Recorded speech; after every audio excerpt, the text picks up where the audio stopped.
Selamat hari Minggu, jemaat sekalian. Mari kita berdiri, kita akan mulai kebaktian pada minggu ini dengan menyanyikan Kaulah ya Tuhan, surya hidupku.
Pertolongan kita di dalam nama Tuhan yang menciptakan langit dan bumi.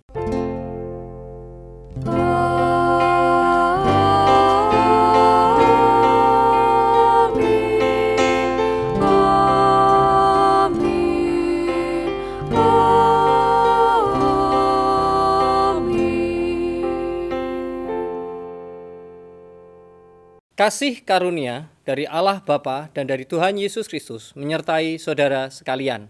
Dan menyertai saudara juga.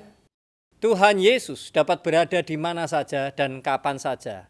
Ada saatnya Dia terdiam dan hanya mengamati atau berjalan bersama dengan kita. Dan sudah tentu ada kalanya Tuhan menyapa kita. Apakah kita selalu dapat mendengar sapaan Tuhan? Mari jemaat Tuhan, kita tundukkan diri dan mengakui segala kelemahan kita di hadapan Tuhan.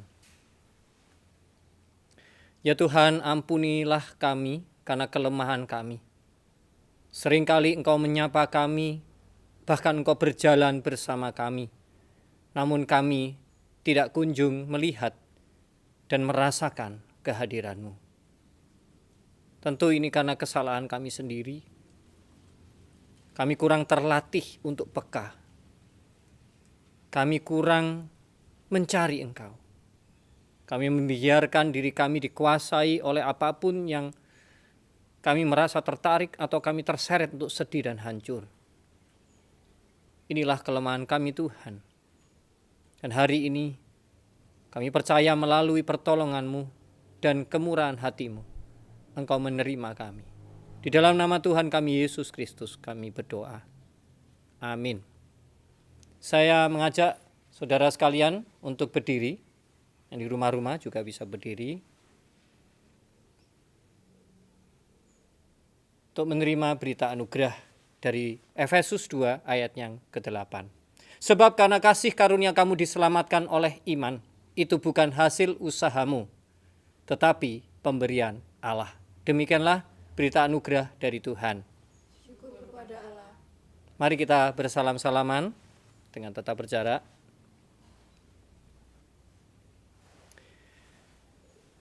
Saudara sekalian, masih dengan tetap berdiri, kita akan menyanyikan Waktu Fajar di Taman Sepi, bait yang pertama dan yang kedua.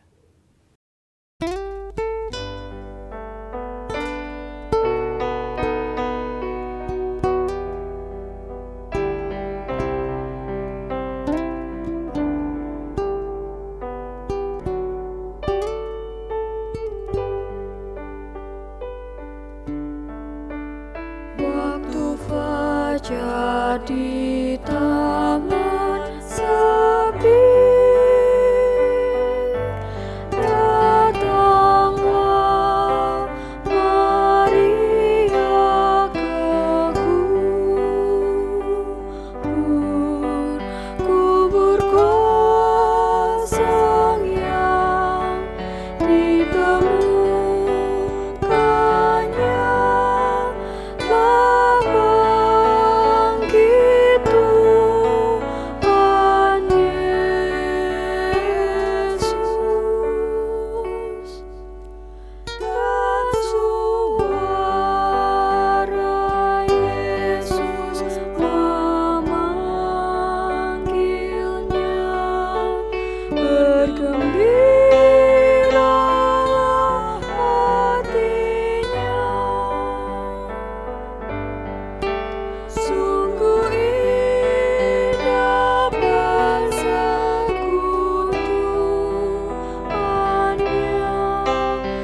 Jemaat bisa duduk kembali.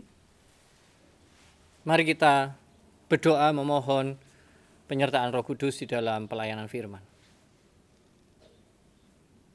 Ya Bapa, Engkau akan membimbing kami untuk dapat mengerti dan menerima, bahkan mengubah kehidupan ini menjadi lebih baik. Kami percaya itu semua boleh terjadi karena kuasa firman-Mu dan kuasa Roh Kudus yang memimpin kami. Kami serahkan diri kami sepenuhnya ke dalam tangan-Mu. Amin. Saudara, kita bisa membuka Alkitab kita dari Lukas 24 ayat yang ke-13 sampai ke-35. Lukas 24 ayat 13 sampai 35. Pada hari itu juga 2 orang dari murid-murid Yesus pergi ke sebuah kampung bernama Emmaus yang terletak kira-kira 7 mil jauhnya dari Yerusalem. Dan mereka bercakap-cakap tentang segala sesuatu yang telah terjadi. Ketika mereka sedang bercakap-cakap dan bertukar pikiran, datanglah Yesus sendiri mendekati mereka, lalu berjalan bersama-sama dengan mereka. Tetapi ada sesuatu yang menghalangi mata mereka sehingga mereka tidak dapat mengenal Dia. Yesus berkata kepada mereka, "Apakah yang kamu percakapkan sementara kamu berjalan?" Maka berhentilah mereka dengan muka muram. Seorang dari mereka namanya Kleopas menjawabnya, "Adakah engkau satu-satunya orang asing di Yerusalem yang tidak tahu apa yang terjadi dengan Yesus, orang Nazaret? Dia adalah seorang nabi yang berkuasa dalam pekerjaan dan perkataan di hadapan Allah dan di depan seluruh bangsa kami. Tetapi imam-imam kepala dan pemimpin-pemimpin kami telah menyerahkan dia untuk dihukum mati dan mereka telah menyalibkannya. Padahal kami dahulu mengharapkan bahwa dialah yang datang untuk membebaskan bangsa Israel. Tetapi sementara itu telah lewat 3 hari sejak semuanya itu terjadi. Tetapi beberapa perempuan dari kalangan kami telah mengejutkan kami. Pagi-pagi buta mereka telah pergi ke kubur dan tidak menemukan mayatnya.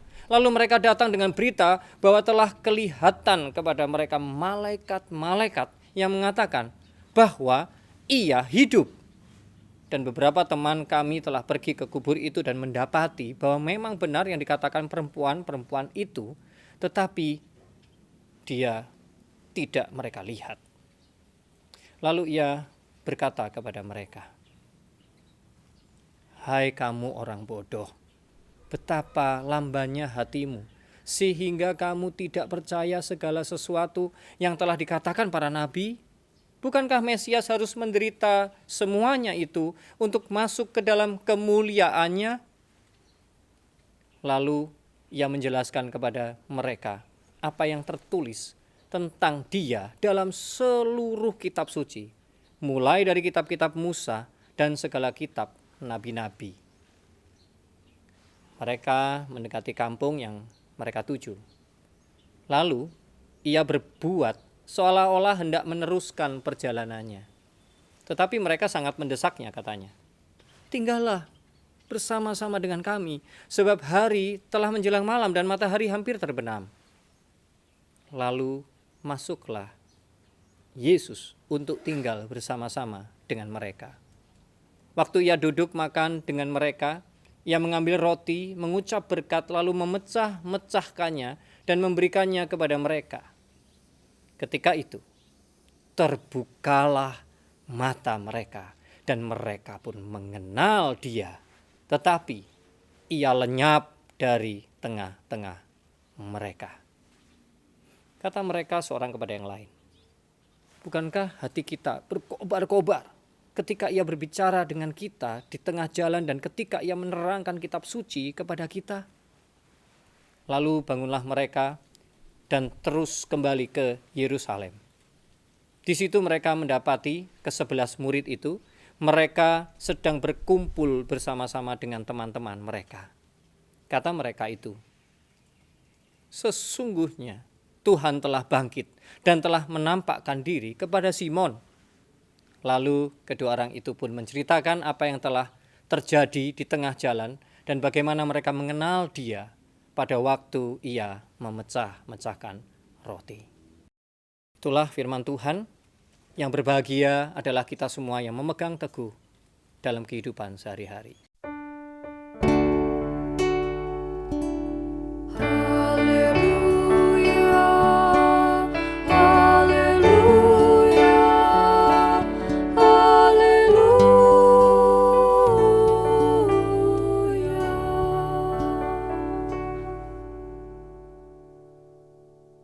Ada orang tua yang berkata kepada anaknya, "Kamu bukan anakku lagi." Mungkin karena saking mangkel, saking marahnya dia, karena anaknya ini pernah meninggalkan dia, pergi gitu ya, dan lama sekali tidak memberi kabar, sehingga orang tuanya ngomong seperti itu. Dan memang benar, satu ketika mereka ketemu satu sama lain, dan akhirnya bagi orang tuanya anak ini tidak ada. Nah, ini adalah satu gambaran bahwa sebetulnya manusia punya kemampuan untuk meniadakan atau mematikan, mati dalam tanda kutip ya, mematikan orang lain di dalam pikirannya. Nah, peristiwa yang terjadi di perjalanan ke Emmaus pada dua murid Yesus yang salah satunya adalah Kleopas. Sebenarnya yang mengisi otak dari Kleopas dan murid yang satu lagi ini, bahwa Yesusku yang hidup itu sekarang sudah mati.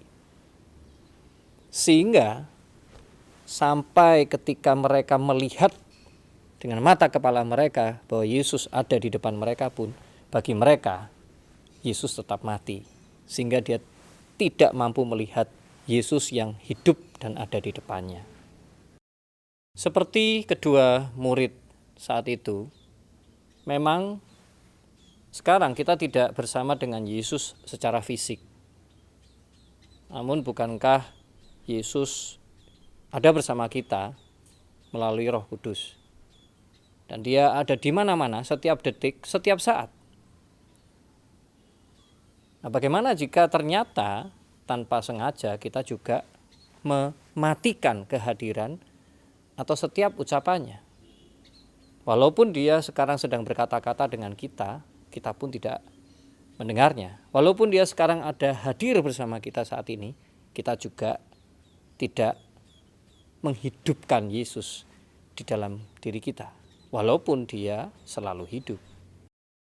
Secara sederhana, kalau kita mengacu pada teks Lukas 24 ayat 16 yang mengatakan bahwa ada sesuatu yang menghalangi mata mereka, maka ada dua titik lemah dari manusia pada umumnya yang mungkin terjadi.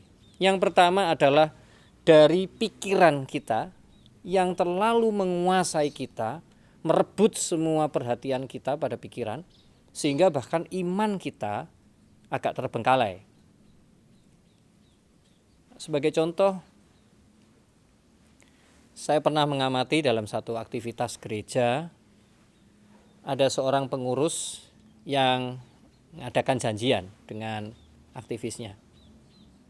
Namun rupanya pengurus ini sudah mengecap atau menilai bahwa aktivis ini akan selalu terlambat. Nah, tibalah di hari H ketika acara akan dimulai dan jauh sebelumnya mereka sudah janjian untuk ketemu. Dan sebetulnya aktivis ini, katakan namanya Diva. Diva sudah datang dan dia masuk lebih dahulu dan belum ada orang, dia duduk di dalam ruangan itu. Tidak lama kemudian pengurus yang saya maksud ini datang. Kemudian dia keluar masuk sambil menyiapkan segalanya. Namun rupanya dia tidak melihat ada Diva di situ. Kemudian dia pada saat di luar, teman berikutnya datang. Lalu pengurus ini tanya sama temannya, kamu lihat Diva enggak? Temannya tertawa. Loh, bukannya Diva dari tadi ada di dalam. Kemudian dua-duanya tertawa. Jadi rupanya pikiran yang sudah menguasai pengurus ini dan mengatakan anak ini akan selalu terlambat. Sehingga sampai-sampai temannya sudah ada di situ pun dia tidak bisa melihatnya. Jadi kemungkinan inilah yang terjadi pada murid-murid Yesus saat itu. Ketika mereka berpikir bahwa Yesus sudah tidak ada. Sehingga walaupun Yesus ada saat itu, mereka tidak bisa fokus pada apa yang mereka lihat karena mereka lebih fokus pada pikiran mereka. Titik kelemahan yang kedua adalah tentang perasaan. Perasaan juga bisa merebut apa yang sebetulnya kita mestinya fokus. Direbut semua oleh perasaan. Nah, ini titik lemah yang kedua. Sebagai contoh, saudara, ketika ada seorang yang sakit keras, dia tergolek lemas di rumah sakit, kemudian dia ditemani sebetulnya oleh anaknya. Dan ketika dia sudah mulai pulih, kemudian ditanya, Mama ingat nggak bahwa Sinyo nemeni Mama selama Mama ada di rumah sakit? Kemudian sang Mama bingung dan dia menjawab, nggak inget ya Nyo, kalau Nyonyo nemeni Mama. Ini adalah satu kondisi yang kadang-kadang bisa terjadi pada diri kita juga. Kesedihan, kekhawatiran, rasa sakit, apalagi saat itu sedang lemah tubuh begitu ya. Nah, jadi perasaan kita menguasai kita sehingga siapapun yang ada di depan kita berusaha menghibur kita, dia hadir untuk kita, maka dia tetap tidak ada bagi kita. Nah, inilah yang juga kemungkinan terjadi pada kedua murid Yesus di perjalanan menuju Emmaus. Jadi jemaat yang dikasih Tuhan, dua titik lemah kita itulah rupanya yang menyedot semua fokus kita. Jadi pikiran kita, perasaan kita menyedot sehingga orang yang ada di depan kita pun tidak bisa kita lihat. Kita sangat bersyukur karena rupanya Tuhan Yesus tidak tinggal diam. Jadi Kristus melakukan upaya yang besar untuk menolong kita dengan dia menerobos langsung kepada iman kita dan dia mencoba untuk langsung pada titik lemah kita yang dua tadi. Itulah yang dilakukan oleh Yesus. Demikian juga jika kita mengalami seperti kedua murid tadi, maka Yesus dia langsung masuk ke dalam pikiran kita untuk mendapatkan jalan yang mudah menyentuh iman kita. Apa yang dilakukan oleh Yesus? Di sana dicatat di Lukas 24 ayat 27 bahwa Yesus menguraikan seluruh kisah tentang dia yang ada di kitab suci kepada mereka. Dan memang ini diakui, mereka mengalami hati yang berkobar-kobar. Ya. Walaupun ini tidak cukup ya. Tidak cukup membuat mereka sampai mengenal bahwa oh ini Yesus. Cara yang pertama ini adalah cara Yesus untuk menolong kita keluar dari masalah atau titik lemah kita yang pertama tentang kognitif, yaitu kemampuan kita di dalam berpikir memahami segala sesuatu. Dan berita baiknya, Yesus tidak berhenti sampai di situ. Dia melanjutkan pada langkah yang kedua, pada titik lemah kita kedua, yaitu tentang perasaan. Saya memakai kata afeksi atau afektif. Artinya apa? Bahwa manusia ini ketika disentuh perasaannya, ketika disentuh apa yang terkait dengan hatinya, maka ini juga merupakan jalan yang mudah untuk bisa sampai pada iman. Rupanya jalan inilah yang ditempuh oleh Yesus dengan dia membuka meja, kemudian dia memecah-mecahkan roti, dan dia melayani muridnya dengan penuh kasih sayang. Setelah kedua upaya ini dilakukan oleh Yesus dan sekonyong-konyong, murid-murid itu bersukacita karena mereka diyakinkan bahwa Yesus ada di depan mereka dan Yesuslah yang mereka lihat. acap kali dalam kehidupan kita, Yesus sebetulnya sangat rindu ingin membuat kita bersuka cita. Seperti para murid tadi yang sebetulnya mereka menunggu-nunggu kehadiran Yesus. Dan bukankah kita juga seperti itu? Bukankah jemaat yang di rumah, kita pun dalam sehari-hari, kita kan ingin bahwa Yesus ini menyegarkan kita, menguatkan kita, menyatakan dirinya.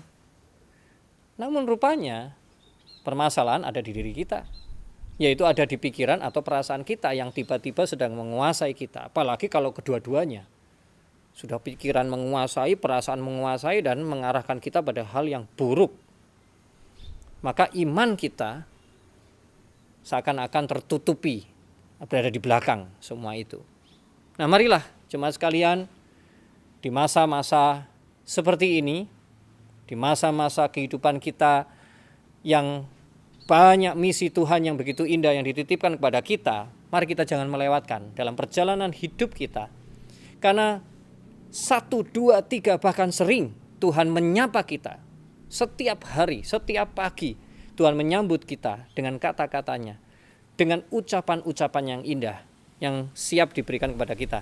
Maka mari kita tumbuhkan kembali iman kita.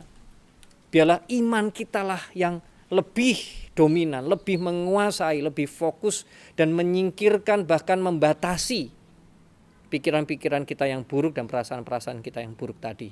Sehingga Tuhan tidak pernah gagal untuk menyapa Anda dan saya. Kiranya Tuhan memberkati kita. Amin. Mari jemaat sekalian, kita bersama dengan umat Allah di masa lalu, masa kini, dan masa depan, mengingat pengakuan pada baptisan kita menurut pengakuan iman rasuli demikian.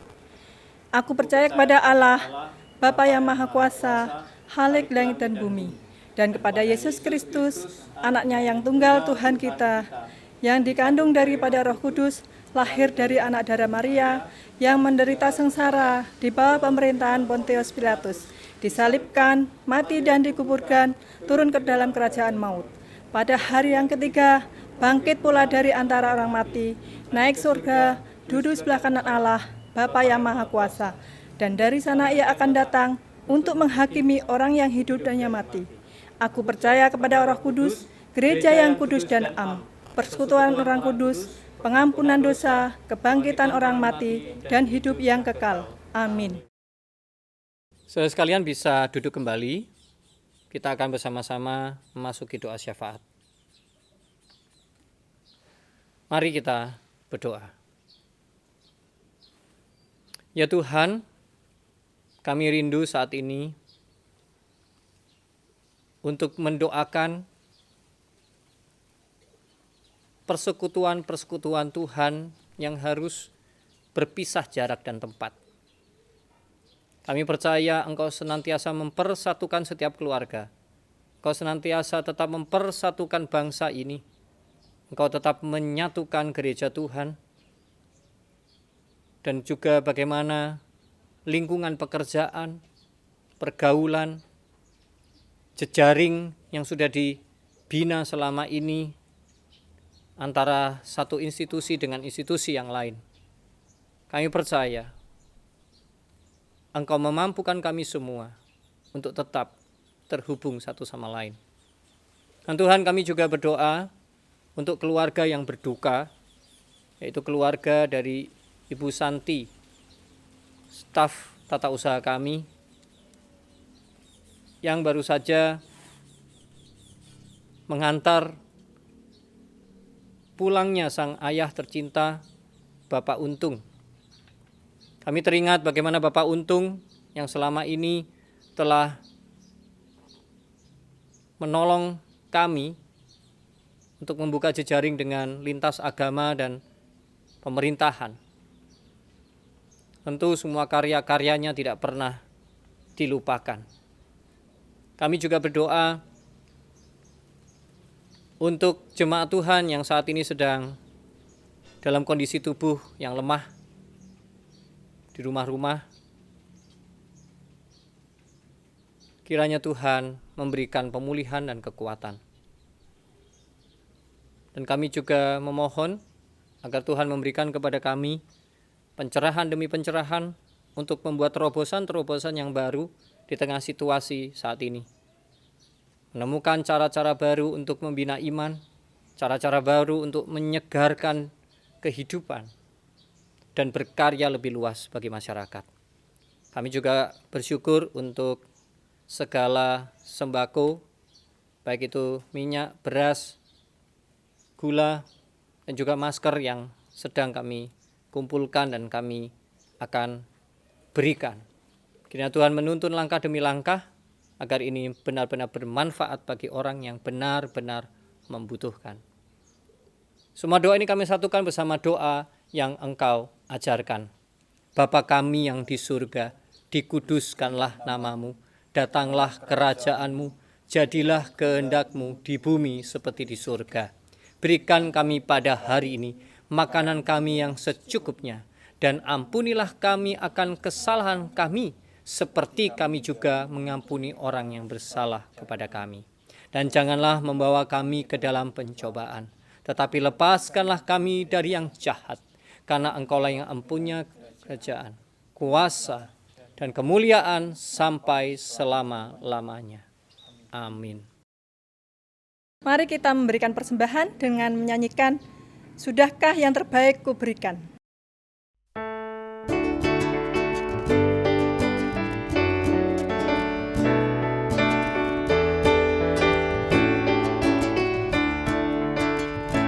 Sudahkah yang terbaik kuberikan kepada Yesus Tuhanku, besar pengorbanannya di Kalvari, diharapnya terbaik beriku. Berapa yang terhilang telah ku cari, dan ku lepaskan yang terbelenggu. Sudahkah yang terbaik ku berikan kepada Yesus Tuhanku.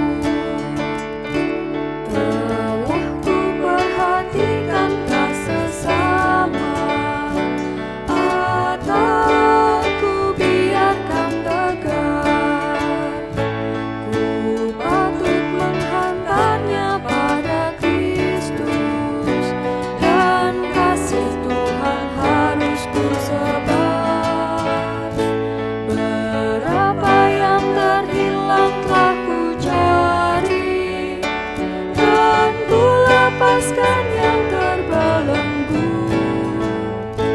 Sudahkah yang terbaik ku berikan kepada Yesus Tuhanku.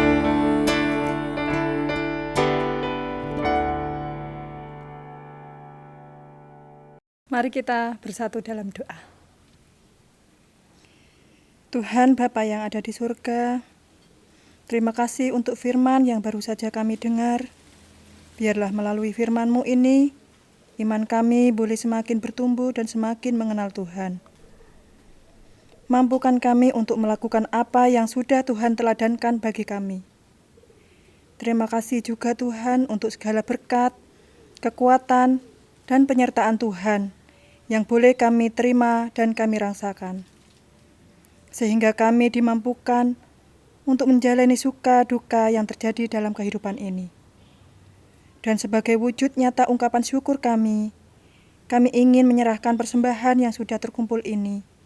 Kiranya Tuhan berkenan memberkati dan menguduskannya, agar bermanfaat bagi pelayanan dan aktivitas jemaat-Mu di tempat ini Tuhan. Terima kasih Tuhan, haleluya, amin. Mari jemaat Tuhan, dengan berdiri bersama-sama, kita akan menyanyikan bersama, kita harus membawa berita. Kidung Jemaat 426 ayat pertama dan yang keempat. Mari kita nyanyikan.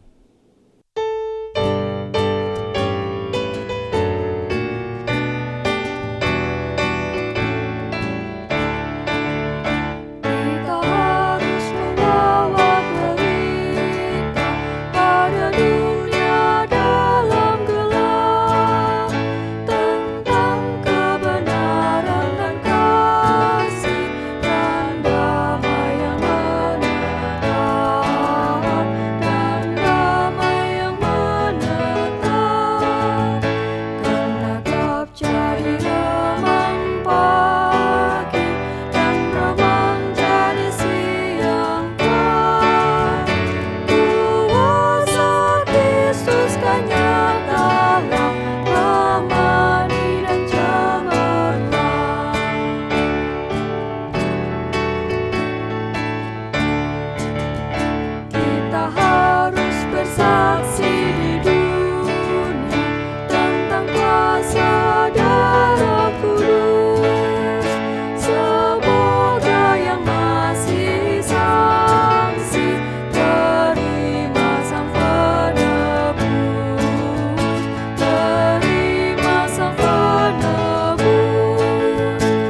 Pergilah dalam damai sejahtera untuk melayani Allah. Terimalah berkat dari Tuhan. Semoga Allah sumber pengharapan memenuhi kamu sekalian dengan segala sukacita dan damai sejahtera dalam iman kamu, supaya oleh kekuatan Roh Kudus kamu akan berlimpah-limpah di dalam pengharapan.